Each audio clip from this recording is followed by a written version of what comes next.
அதே போல ஆலிவர் பெரும் முதல்ல சொல்லிட்டான், நாங்க இதுக்கு தான் வந்தோம். இதே அமெரிக்க பொருளாதார அடியாளின் வாக்குமூலம் எழுதிய ஜான் மெர்க்கினம் சொல்லுகிறான், வள வேட்டைதான் எங்களுடைய குறி.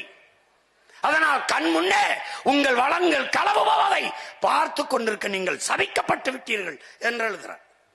உன் மலை போகும், உன் மணல் போகும், உன் நிலத்தின் வளம் மீத்தேன் ஈத்தேன் என்று உன் தாயின் ஈர குலை இதயம் அறுக்கப்படும். நிலக்கரி அது இது என்று சிறுநீரகமும் நுரையீரலும் அறுக்கப்படும். உன்னால் தெரியும், ஆனால் தடுக்க முடியாது. காரணம், நீ சபிக்கப்பட்டு விட்டாய் என்கிறார்.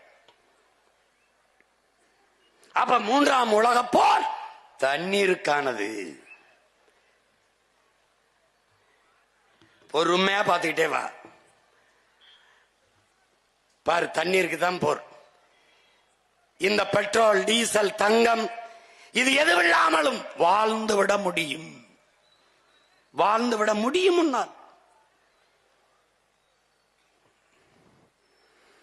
ஆனால் நீர் இல்லாமல் வாழ முடியாது. அதனாலதான் சொல்றான், இவர் இன்னும் பாரு, நீருக்காகத்தான், நீர் வளத்துக்காகத்தான் இனி எதிர்காலத்தில் போர். இங்கே அல்ல கவனி, ஒவ்வொன்னே சொல்றேன் பாரு, பாத்துக்கிட்டே வா.